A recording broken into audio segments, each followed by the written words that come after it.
Harbor Freight Tools is your destination for portable generators. Breaker generators are there when you...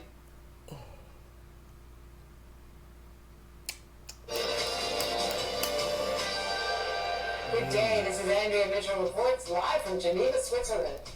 President Biden has now arrived from his NATO meetings in Brussels and at what could be the most consequential meeting of his presidency, tomorrow's summit with Russia's President Vladimir Putin. I thought you said precious President Vladimir Putin. Adding that Monday that unlike Donald Trump,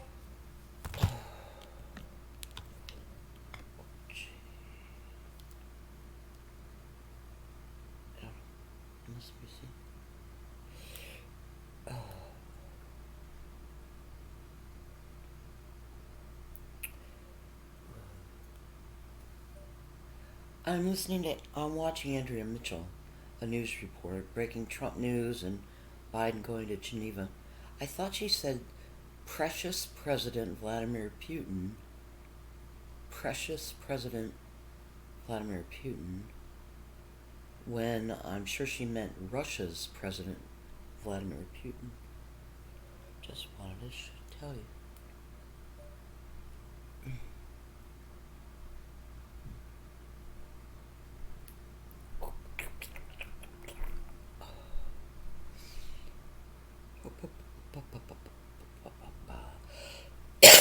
I don't know.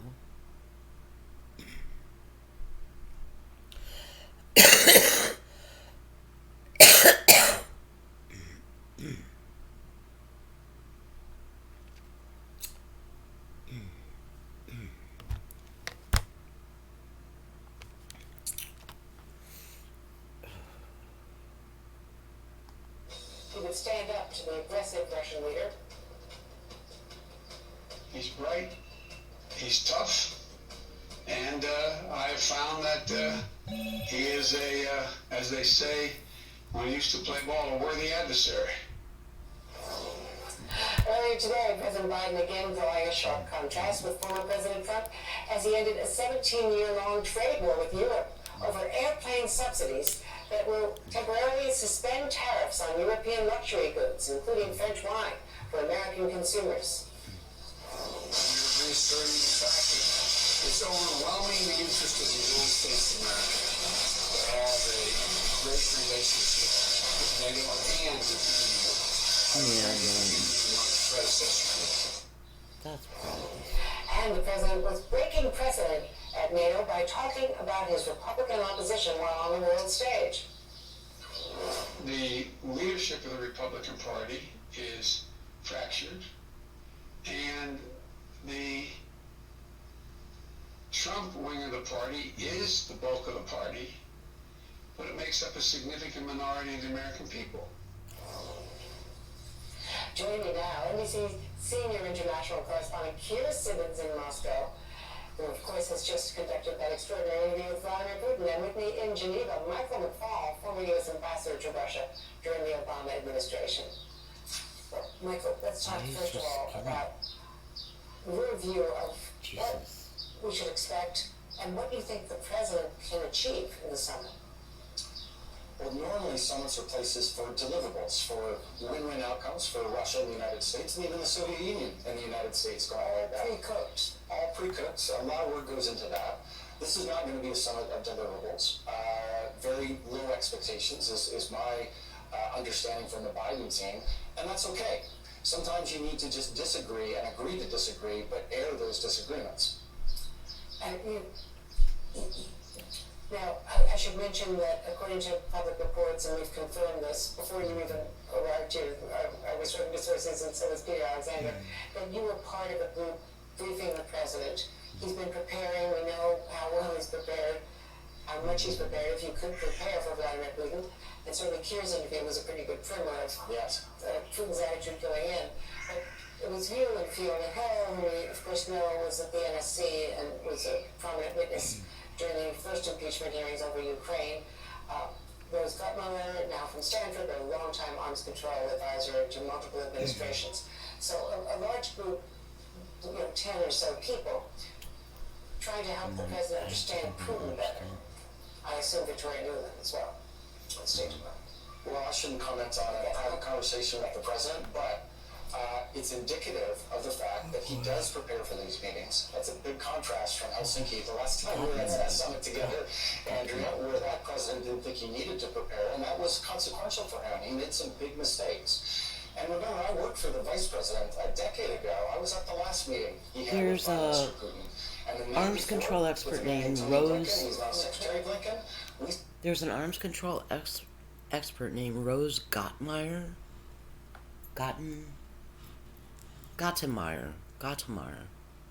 She reminds me of Anne Murray. She's part of prepping the president, I guess, for Geneva. And that was a pull-aside. So as you know, at these summits, there's the formal meetings, there's the +1, +5, and then every now and then presidents and prime ministers like to pull aside, and Putin brought him to his office, and that's when they had that frank exchange. But generally speaking, it was a pretty frank exchange, mostly about Georgia, by the way, and the occupation of Georgia by Russian forces. This was before the whole conflict with Crimea and Ukraine. It was Georgia. Right. So already then, things were pretty tense, especially about countries I don't and think places that Biden is under cares about. Putin's He cares about thumb. Georgia. He cares about Ukraine. He brings a I don't lot of have that experience impression. about those countries into this meeting, probably more than any president we've ever had. I made a point of meeting with them at NATO on the sidelines yesterday to make that very point. Keir, you asked President Putin about that very exchange. Let me play it for you, and ask you about it on the other side. Andrea Mitchell has lost an enormous amount of weight. She looks anorexic. I do. Mr. President, are you a killer? Over my tenure, I've gotten used to attacks from all kinds of angles and from all kinds of areas under all kinds of pretext. They're different caliber and fierceness. None of it surprises me. As far as harsh rhetoric, I think that this is an expression of overall U.S. culture. Look, when I was asked that question on the air, I answered it. But it's not much of a, I don't think it matters a whole lot in terms of this next meeting we're about to have. Well, I didn't So Keir, intend for him to be what is interested. your takeaway of how Putin is approaching his second meeting with Joe Biden? Well, I think that exchange that you just played, Andrea, underscores that inevitably this summit in part is about optics, about a game of diplomatic chess, if you like. Now, the Kremlin behind me there is telling journalists here that President Putin will fly to you tomorrow for the meeting with President Biden, and confirming that the meeting is set to start around about lunchtime there, which is 7 a.m. Eastern. Now, just to give you an insight with our interview, that schedule for our interview, the date was moved twice, and then on the day, President Putin was late for our interview by 3 hours. Now, of course, he is busy, and that is inevitable. But President Putin, of course, is famously late. In fact, he's been late for many world leaders, including President Obama and President Trump. So I think a big question tomorrow is, will President Putin be on time? I actually think that will tell us something about how President Putin is approaching this new relationship with President Biden, his fifth American president. If he is on time, then that isn't, if you like, normal behavior by the Russian leader. We might read into that he is trying to take a constructive approach, or that he regards President Biden as somebody that he needs to, I guess you might want to say, take seriously, or approach in a constructive and diplomatic way.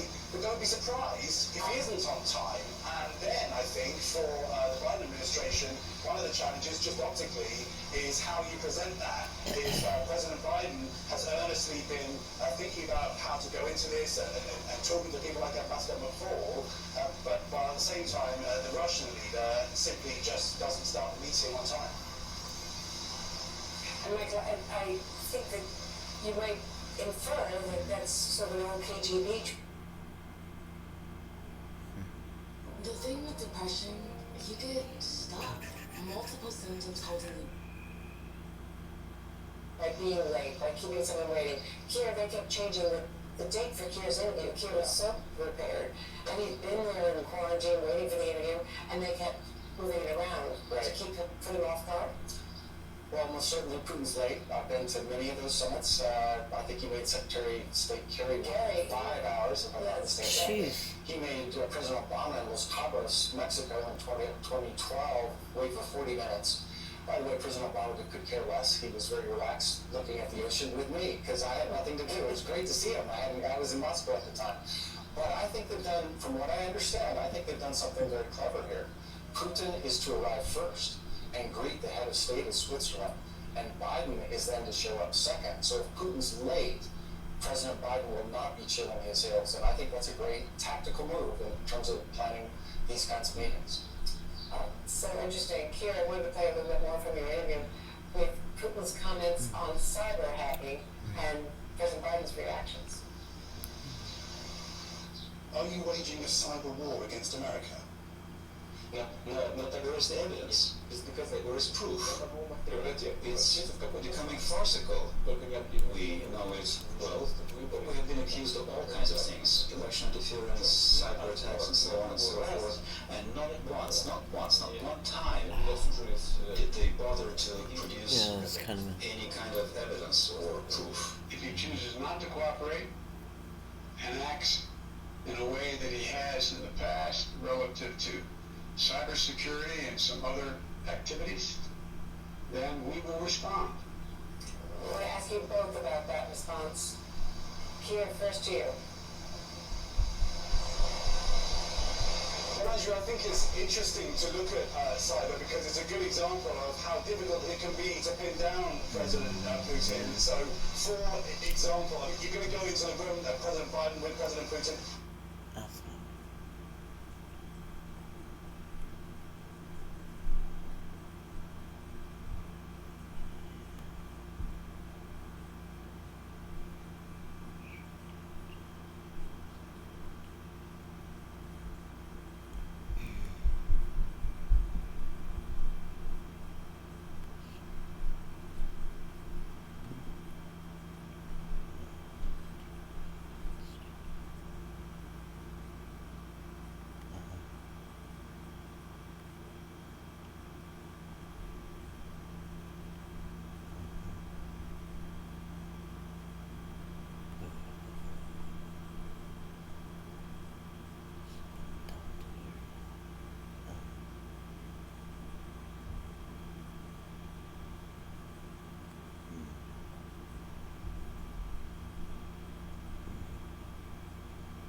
Street in South Carolina, where a mother and son from a prominent family were found dead. Investigators are examining whether the son was the intended target. Eva Pilgrim is there in South Carolina with the latest. Good morning, Eva. Robin, this is where the murder happened. The Murdaugh property is remote. It spans hundreds of acres, and the feeling in the community, whoever killed the Murdaughs didn't end up here by accident or randomly. Double murder mystery. This morning, investigators trying to find who killed two members of one of South Carolina's most prominent legal families. 22-year-old Paul Murdaugh and his 56-year-old mother, Maggie, found shot to death near the dog kennels outside the family's hunting lodge last week. County investigators turning the case over to state law enforcement. Paul Murdaugh had been awaiting trial, accused of being under the influence in 2019 while crashing a boat, killing 19-year-old passenger Mallory Beach. Murdaugh had pleaded not guilty in the case. All non-guilty understanding we're missing one person. Her family devastated. There's moments that we have that things remind us of Mallory, and we break down at times. Like that's normal. That's part of the grieving process. I never knew nothing like. I never knew what it would be like to go through something like this. Now, as far as the Murdaugh case, so far there have been no arrests, no suspects have been named. Law enforcement being very tight-lipped about this investigation. The family releasing a statement saying they are devastated by the deaths, but appreciative of law enforcement's ongoing efforts to find whoever is responsible for these heinous crimes. thanks to Eva Cohen. Well, hey there, GMA fans. Robin Roberts here. Thanks for checking out our YouTube channel. Lots of great stuff here. So go on, click the subscribe button right over here to get more of awesome videos and content from GMA every day, anytime. Thank you for watching, and we'll see you in the morning on GMA.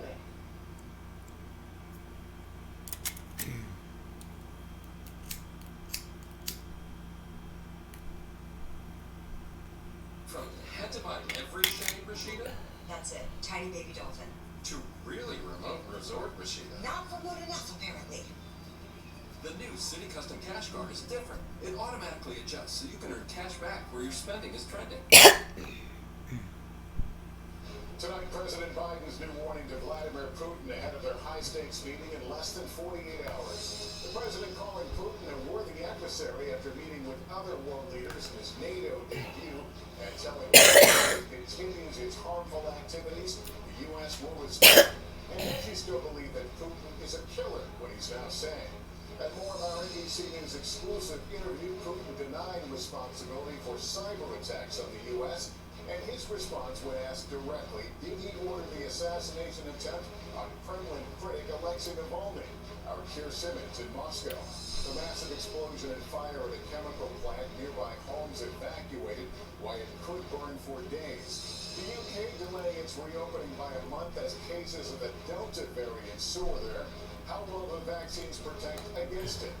The deadly shooting inside a Georgia supermarket, officials saying it all began with a dispute over a mask. It comes amid a national surge in gun violence. 10 mass shootings in 7 states in just 72 hours. Extreme heat in the west and a tropical storm expected to form off the east coast. 10 mass shootings in 7 states in the last 72 hours. This is NBC Nightly News with Lester Holt. Good evening, everyone. President Biden setting the stage for his face-to-face with Russia's Vladimir Putin later this week, warning tonight the U.S. will respond if Russia does not change its behavior. The president with a stronger hand to play going into that meeting after cementing the fractured American bond with NATO.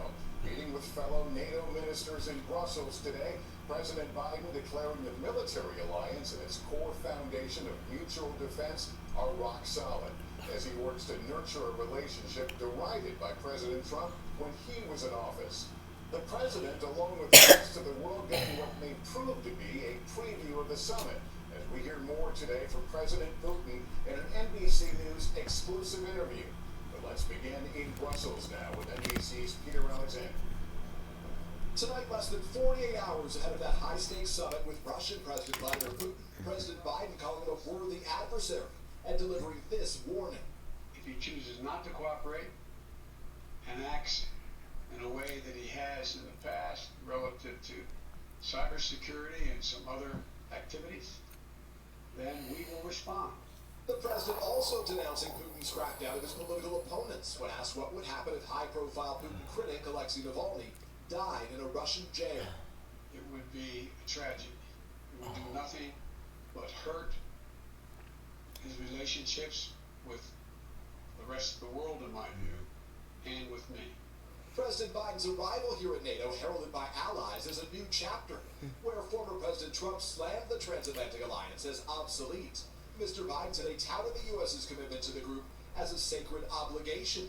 I just want all of Europe to know that the United States is there.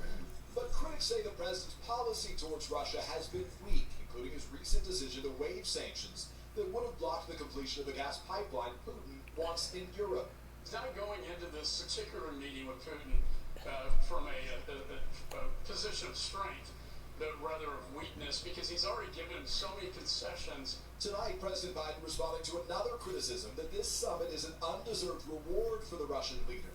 Every world leader here as a member of NATO thanked me for meeting with Putin.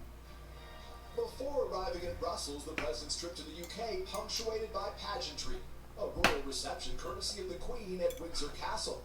Remind me of my mother, in terms of the look of her and just the generosity. Did you invite her to the White House? Yes. Peter has Has there been a final decision as to whether the two presidents will appear for questions after the meeting?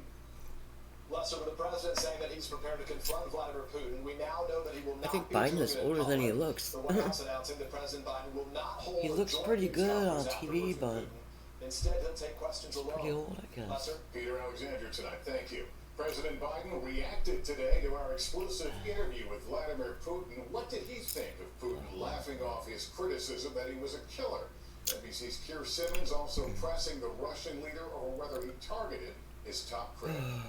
Tonight, President Biden, with his own response to President Putin, who, in our exclusive interview, laughed off the American president's suggestion that he was a killer. When President Biden was asked whether he believes you are a killer, he said, I do. Mr. President, are you a killer? Look, over my tenure, I've gotten used to attacks from all kinds of angles. President Biden was asked about that response late today. I'm laughing too.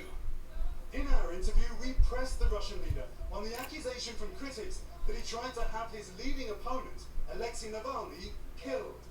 Navalny blames Russia for poisoning him and is now in a Russian jail. This is the first time the direct question has been put to President Putin. Did you order Alexei Navalny's assassination? Of course not. We don't have this kind of habit of assassinating anybody. That's one. Number two is, I want to ask you, did you order the assassination of the woman who walked into the Congress and who was shot and killed by a policeman? Do you know that 450 individuals were arrested after entering the Congress, and they didn't go there to steal a laptop. They came with political demands. 450 people. We're talking about the Capitol riots. In our interview, President Putin often changing the subject to his criticism of America. Isn't that persecution for political opinions? There you go again, Mr. President. What about America when I've asked you about Russia? President Putin eager to criticize America, but less outspoken when we pressed him on China. Russia and China are increasingly close. It's just a question of whether you are prepared to criticize China. Can I be completely honest? Please, yeah. We can see attempts at destroying the relationship between Russia and China. Both Russia and China's leaders have extended their potential term in office. Putin could be president until 2036. Do you worry that the longer you are in power and without any sign of someone to replace you, the more instability there may be when you finally do choose to leave office? Of course, somebody will come and replace me at some point.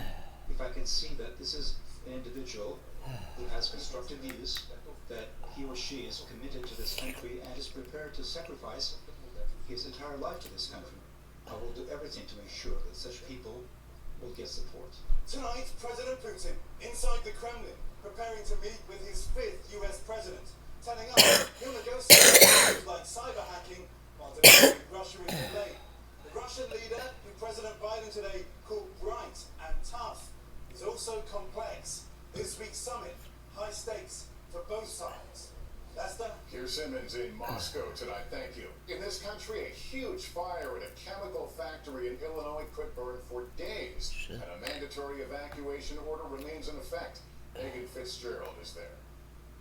A humongous chemical fire has just broken out. A massive chemical explosion at a petroleum plant just outside of Rockford, Illinois this morning. The current shutdown power to the plant.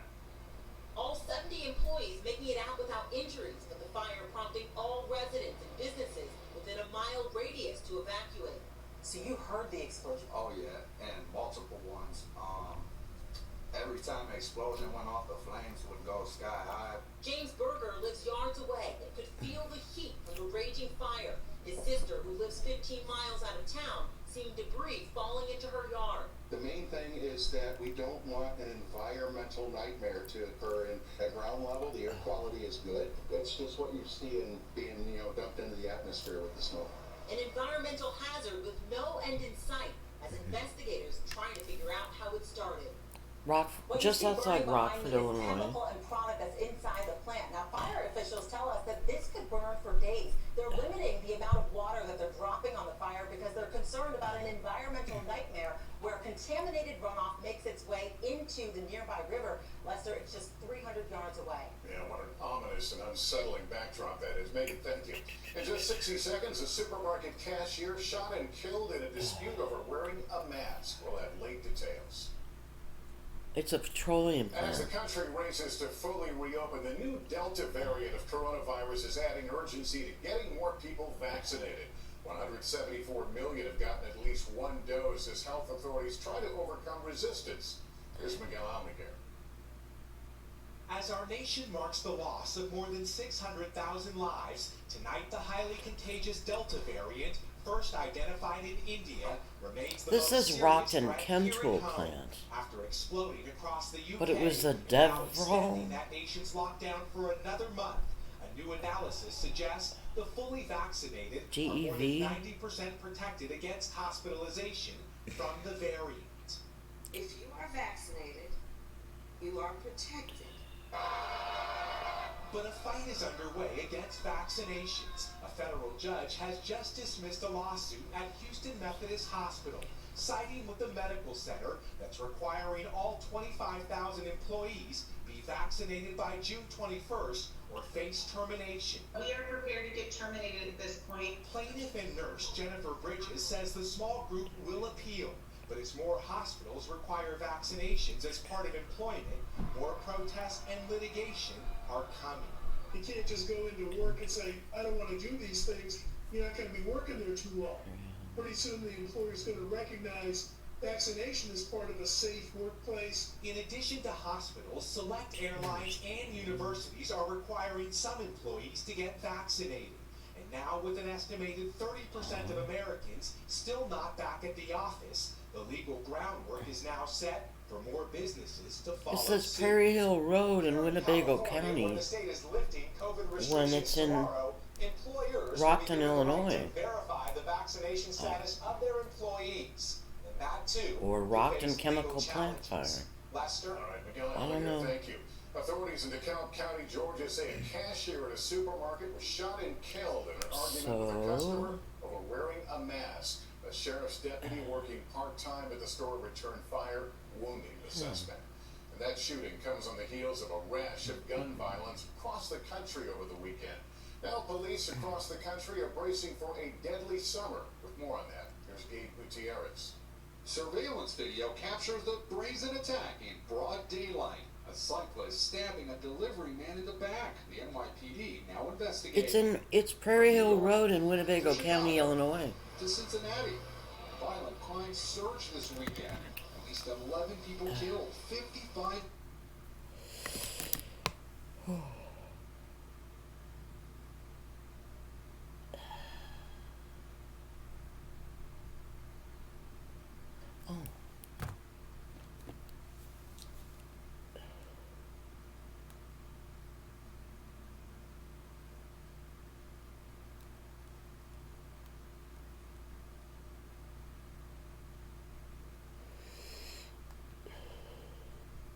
So complex. This week's summit, high stakes for both sides. Lester? Keir Simmons in Moscow tonight, thank you. In this country, a huge fire at a chemical factory in Illinois could burn for days, and a mandatory evacuation order remains in effect. Megan Fitzgerald is there. A humongous chemical fire has just broken out. A massive chemical explosion at a petroleum plant just outside of Rockford, Illinois this morning. They're gonna shut down power to the plant.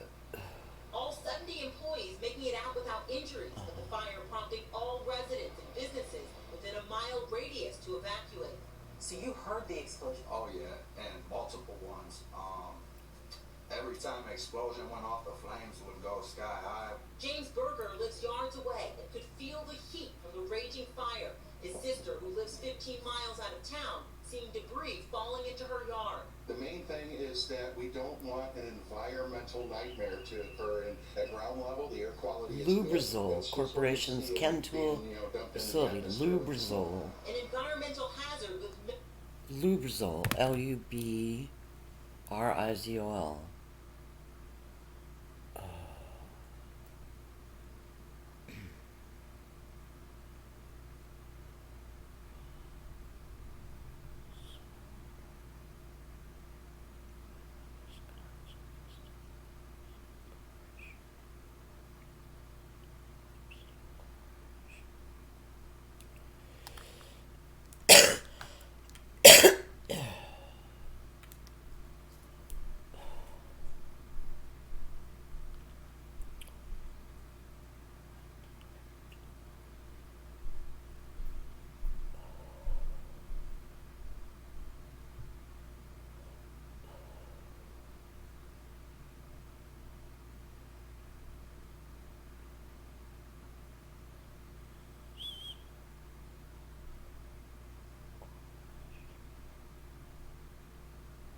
Rockton Chemtool and Lubrizol Corporation may have to do with the government and the Navy.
It's a Berkshire Hathaway company.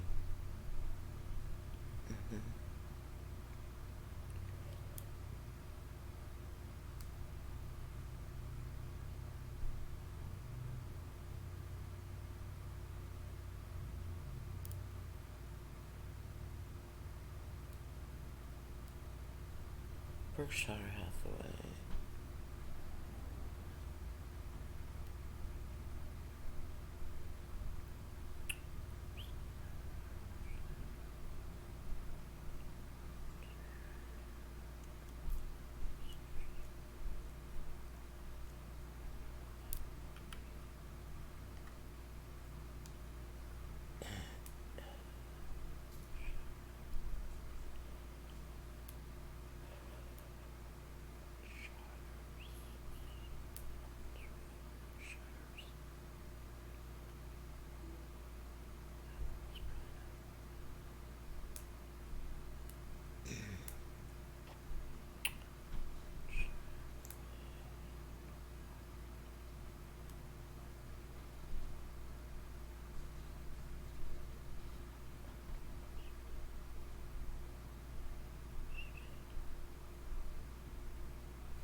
Every year when we prepare our company report, it's an opportunity to look back at the accomplishments of the past year and also forward to the potential we see ahead.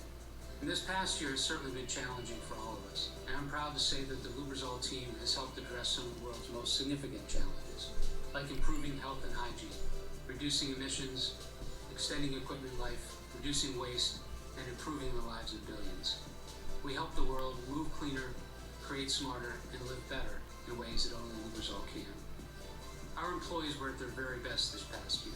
We all learned to work in different ways while supporting the needs of our customers and our communities. I want to thank the entire Lubrizol team for their incredible dedication, their resilience, and their commitment to our customers, to our company, and to each other. Because of them, we enter 2021 a much stronger company with the potential to do much more. We see clear potential to do more. In our additives business, we'll continue to innovate to further reduce emissions, extend equipment life, and minimize environmental impact in a variety of industrial and transportation applications. We see great potential to do more across our advanced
materials portfolio, where we're addressing the real-life needs of billions of consumers.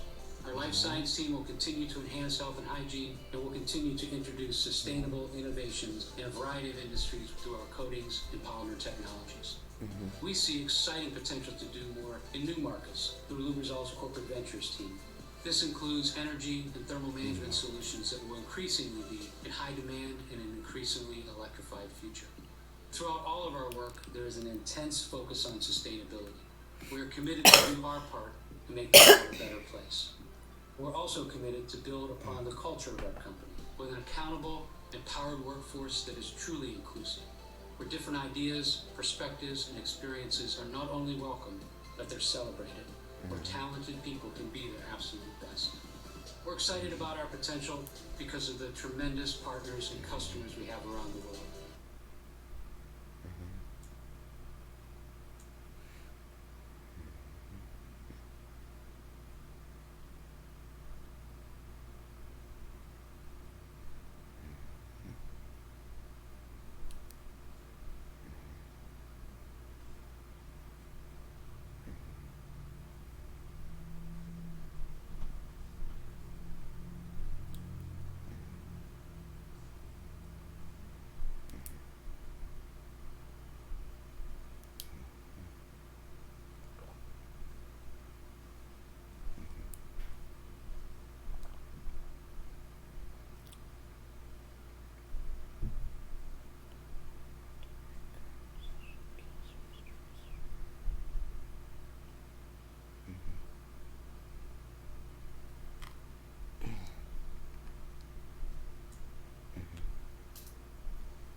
Kids were blonde.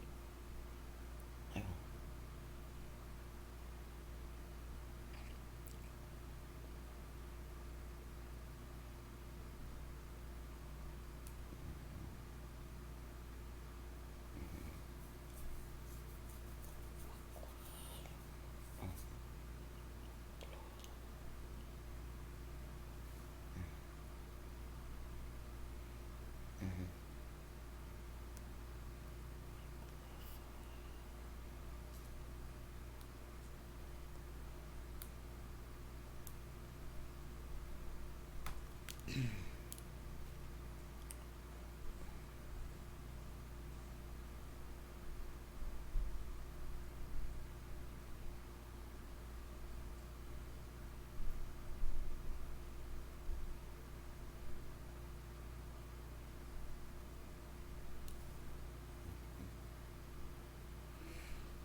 Cluster stomach. Football and joke tournament.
boy in a great big lonely world.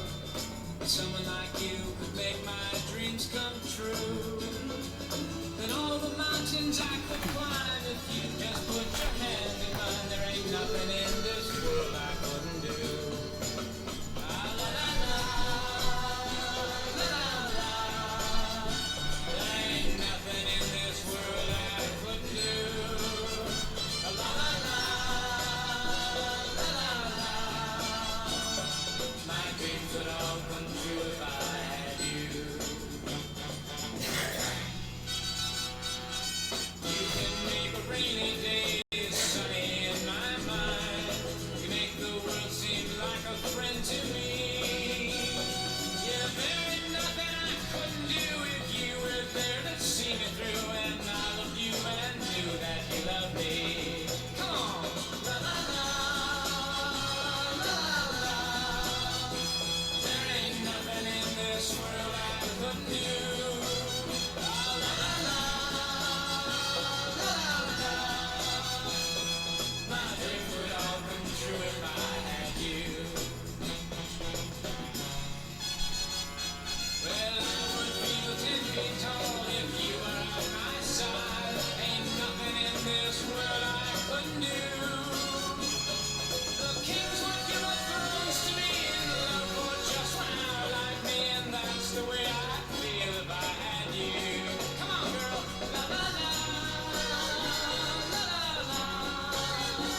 There ain't nothing in this world I couldn't do. La la la la, la la la. My dreams would all come true if I had you. Come on, la la la, la la la.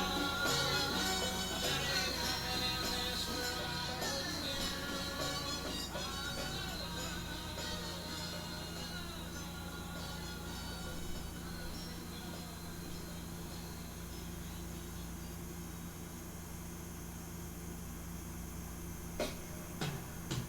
La la la, la la la. There ain't nothing in this world I couldn't do. La la la, la la la. My dreams would all come true if I had you. I'm just a lonely boy in a great big lonely world. Someone like you could make my dreams come true. Then all the mountains I could climb if you just put your hand in mine. There ain't nothing in this world I couldn't do. Ah, la la la, la la la. There ain't nothing in this world I couldn't do. La la la, la la la. My dreams would all come true if I had you.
true if I had you. I'm just a lonely boy in a great big lonely world. Someone like you could make my dreams come true. But all the mountains I could climb if you just put your hand in mine. There ain't nothing in this world I couldn't do. La la la la, la la la. There ain't nothing in this world I couldn't do. La la la la, la la la. My dreams would all come true if I had you.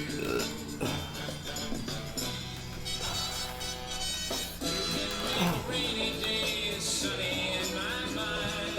You make the world seem like a friend to me. Yeah, there ain't nothing I couldn't do if you were there to see me through. And I loved you and knew that you loved me. Come on. La, la, la, la, la. There ain't nothing in this world I couldn't do.